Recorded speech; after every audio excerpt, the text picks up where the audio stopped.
Hello बच्चों, स्वागत है आपका हमारे यूट्यूब चैनल इजी स्टडी 221 में। तो दोस्तों, आज हम लेके आए हैं अल्टी ग्रेड होम साइंस की जो होम मैनेजमेंट की क्लास गृह प्रबंध की थ्योरी क्लास।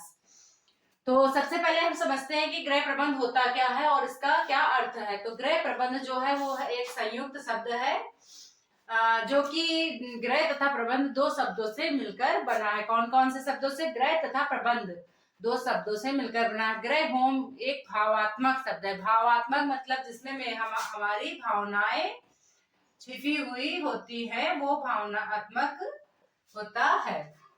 तो जो ये यहाँ पर क्या होता है, परिवार के जो है सभी सदस्य आपस में मतलब प्रेम स्नेह के साथ रहते हैं, करुणा और प्यार सहानुभूति के साथ आपस में रहकर। जैसा कि इसका नाम है होम मैनेजमेंट, तो जैसे कि घर में हम रहते हैं, मकान में रहते हैं, तो उसको किस प्रकार मैनेज किया जाए। मैनेज मतलब व्यवस्थित किया जाए, यही हम गृह प्रबंध के अंतर्गत पढ़ेंगे।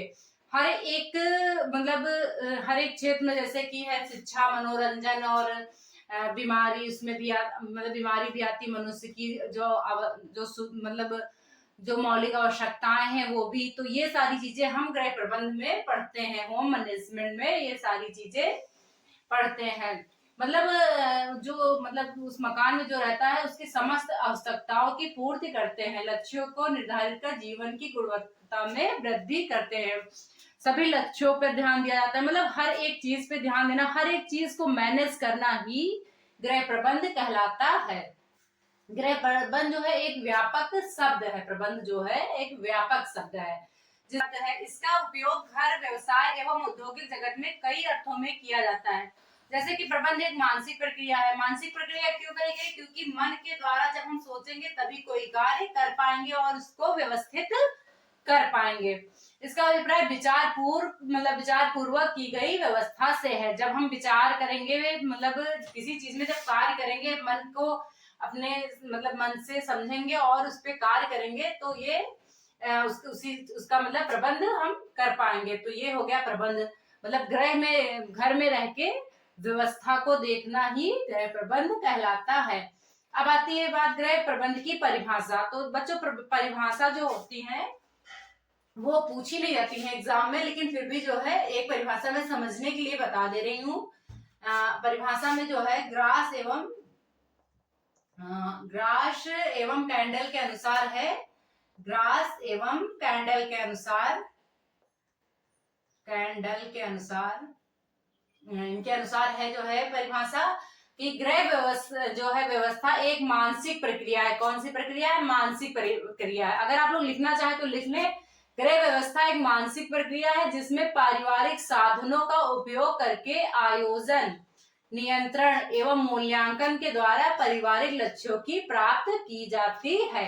तो ये हो गई परिभाषा किसके द्वारा? ग्रास कैंडल के द्वारा इसकी परिभाषा हो गई। अब गृह की व्यवस्था देखेंगे हम, गृह प्रबंध की व्यवस्था।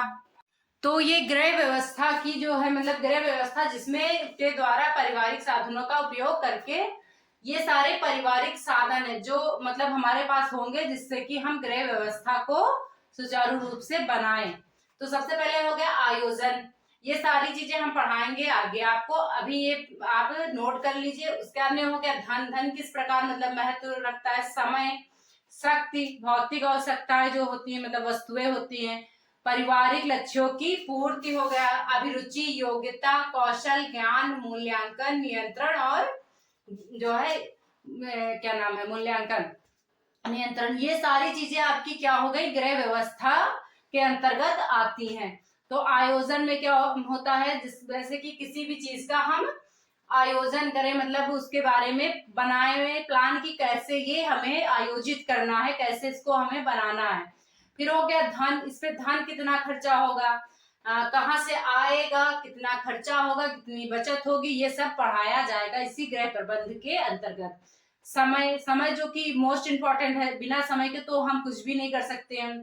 शक्ति, शक्ति के लिए हमें भी जो है उसका भी ध्यान रखना पड़ेगा। और भौतिक वस्तुएं बहुत सी ऐसी हैं जिनके बिना हमारा मतलब घर की व्यवस्थाएं नहीं चल पाती हैं। फिर पारिवारिक लक्ष्यों की प्राप्त हो गई। बहुत से ऐसे पारिवारिक लक्ष्य होते हैं जिनकी पूर्ति के लिए हमें समय, धन आयोजन और शक्ति सबकी जरूरत होती है। फिर हो गया अभिरुचि, परिवार की एक मतलब एक लोग की रुचि नहीं देखी जाती है, सबकी अभिरुचि का ध्यान रखते हुए हमें पारिवारिक जो गृह प्रबंध है उसको बनाना पड़ता है, उसकी व्यवस्था को। योग्यता हो गई, कौशल, ज्ञान, मूल्यांकन और नियंत्रण, ये सारे गृह प्रबंध की व्यवस्था के अंतर्गत आते हैं। ये आप लोग नोट कर लीजिए। अब आपका जो है इसके बाद में गृह प्रबंध की जो विशेषताएं हैं, कौन कौन सी विशेषताएं गृह प्रबंध के अंतर्गत आती हैं। तो जो पहली मतलब विशेषता है गृह प्रबंध के अंतर्गत वो क्या होगी, तो इसकी पहली व्यवस्था हो गई गृह प्रबंध प्रबंध की व्यवस्था होगी, प्रबंध की जो है विशेषताएं। तो इसकी जो पहली विशेषता है वह है प्रबंध एक कला है। कला इसको कहा गया, प्रबंध एक कला है, एक कला है। कला क्यों कहा गया है, कला है क्योंकि प्रबंध को हम मतलब अपने तरीके से उसको हम ढाल सकते हैं, मतलब अपने तरीके से आयोजित कर सकते हैं, बना सकते हैं, उसमें हम अपने गुणों का मतलब गुण के द्वारा हम उसको निखार सकते हैं, इसलिए उसको कला का नाम दिया गया। ठीक है, गृह प्रबंध को एक कला मतलब कहा गया, किस लिए कहा गया, किसी भी जगह या चीज को अपने हिसाब से उसमें कला भर सकते हैं, मतलब खुद के हिसाब से कला भरना ही, इसीलिए इसको इसमें मतलब गृह प्रबंध को एक कला कहा गया और व्यक्ति मतलब कर सकता है। दूसरा हो गया प्रबंध एक विज्ञान है, इसको एक विज्ञान भी कहा गया, प्रबंध एक विज्ञान है, सारे पॉइंट नोट कर लीजिएगा, विज्ञान है। इसे जो है विज्ञान इसलिए कहा गया कि जो है इसके अंतर्गत नियोजन, संगठन, क्रियान्वयन और नियंत्रण, मूल्यांकन आदि का भौतिक जो है विश्लेषण किया जाता है, इसलिए इसे विज्ञान का नाम दिया गया। अगला है प्रबंध एक विशिष्ट प्रक्रिया है। कौन सी प्रक्रिया, विशिष्ट प्रक्रिया। प्रबंध जो है एक विशिष्ट प्रक्रिया है, ये सारी इसकी विशेषताएं हैं, विशिष्ट प्रक्रिया है। प्रबंध को एक विशिष्ट प्रक्रिया इसलिए कहते हैं क्योंकि इसमें क्या होता है, आयोजन, संगठन और नियंत्रण, मूल्यांकन आदि इसकी जो विशिष्ट प्रक्रियाएं हैं जो उस मतलब समय तक चलती रहती है, जब तक क्या नहीं हो जाता है, जब तक कि लक्ष्यों का निर्धारण नहीं हो जाता है, तब तक ये सारी प्रक्रिया लक्ष्यों का निर्धारण मतलब लक्ष्य जो होता है वो निर्धारित नहीं हो जाता है, लक्ष्यों की प्राप्ति नहीं हो जाती है, तब तक की जो है ये गृह मतलब इसकी प्रक्रिया चलती रहती है। अगला है प्रबंध एक सामाजिक प्रक्रिया है। चौथा हो गया आपका प्रबंध एक सामाजिक प्रक्रिया है, एक सामाजिक प्रक्रिया है, प्रक्रिया है। तो इसमें क्या होता है, मानवीय तत्व के विद्यमान जो है विद्यमानता की जो प्रबंध है वो सामाजिक प्रक्रिया है। विद्यमानता मतलब जो मनुष्य के अंदर जो सामाजिक क्रियाएं विद्यमान है, लक्ष्य प्रदान करती है। प्रबंध के द्वारा ही जो है मानवीय क्रियाओं का नियोजित, संगठित, निर्देशित और समन्वित, उत्प्रेरित एवं नियंत्रित किया जाता है। किसके द्वारा, इसके प्रबंध के द्वारा ही जो है सामाजिक प्रक्रियाओं को मतलब नियोजित किया जाता है। सॉरी, जो प्रबंध है वह एक जो है आदर्श कौशल है। इसको आदर्श कौशल क्यों कहा गया, क्योंकि इसके जो हम प्रबंध करते हैं उसको जो है अपने द्वारा करते हैं, मतलब इसको बाद में प्रकट करते हैं, पहले इसको जो है मानसिक प्रक्रिया कहा गया क्योंकि हम इसको पहले अपने मन में मतलब बनाते हैं एक कि कैसे हमें प्रबंध करना है, इसलिए इसे आदर्श प्रक्रिया कहा गया है। प्रबंध एक आदर्श कौशल है, प्रक्रिया है सॉरी। प्रबंध एक पृथक अस्तित्व है। इसको पृथक जो है अस्तित्व क्यों कहा गया है, मतलब इसको इसलिए मतलब इसके वास्तव में लोगों के द्वारा तथा उनके मतलब उनसे मिलकर जो है कार्य करने की कला है, परंतु यह कला उतनी आसान व साधारण नहीं है क्योंकि जो मतलब दूसरे लोगों से वांछित कार्य कराना काफी टेढ़ी मेढ़ी बात है, और जैसे कि इसके लिए अनुभव, ज्ञान एवं चातुर्य की आवश्यकता होती है। इसलिए एक प्रबंध कौशल क्या होता है, चातुर, व्यवहारिक एवं एक अच्छे सूझबूझ की उपेक्षा करता है, इसलिए इसको एक पृथक अस्तित्व कहा गया है। ये सब इसकी विशेषताएं हैं, इसकी जो है विशेषताएं हैं, विशेषताएं। अगला आपका हो गया ये प्रबंध सार्वभौमिक प्रक्रिया है। प्रबंध को सार्वभौमिक प्रक्रिया क्यों कहा गया है, जैसे कि अभी हमने पीछे ग्राफ बनाया था कि ये सभी क्षेत्रों में कार्य करने के बाद में इसको बनाया जाता है। देखो डिटेल में जो है मतलब आएगा नहीं, अभी मेंस में आएगा आपका। जो मेन चीजें हैं वो हम पढ़ा रहे हैं, जो कि प्री में आएगा आपका। और ये सारी जो है मतलब हेडिंग ही आप लोग याद कर लीजिए, उसके अंदर का जो समझा रही हूँ उसे समझ लीजिए, उतना ही आप लोग के लिए काफी है। प्रबंध एक सामूहिक प्रयास है।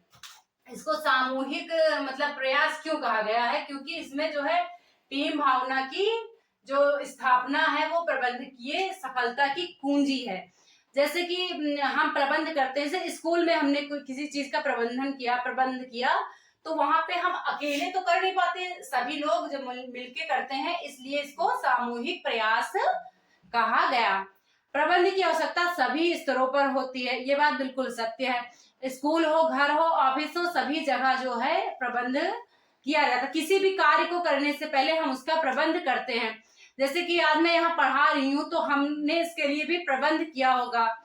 ये व्हाइट बोर्ड, ये मार्कर, ये मतलब स्टूडियो, कहाँ से हम पढ़ा रहे हैं, ये सारी चीजें हमने प्रबंध की। तो इसका जो मतलब इसकी आवश्यकता है वो सभी स्तरों पर है। प्रबंध एक जो है मतलब पेशा है। पेशा नहीं होता है कि कार्य करने का कैसे कार्य करें तो उसको समझना पड़ेगा, इसलिए इसको एक मतलब पेशा कहा गया। प्रबंध पूर्व निर्धारित लक्ष्यों की प्राप्ति है। जो मतलब लक्ष्य हमें प्राप्त होते हैं तो उसके लिए हमें प्रबंध करना अति आवश्यक है, इसीलिए इसको कहा गया प्रबंध पूर्व निर्धारित जो लक्ष्यों की प्राप्ति है।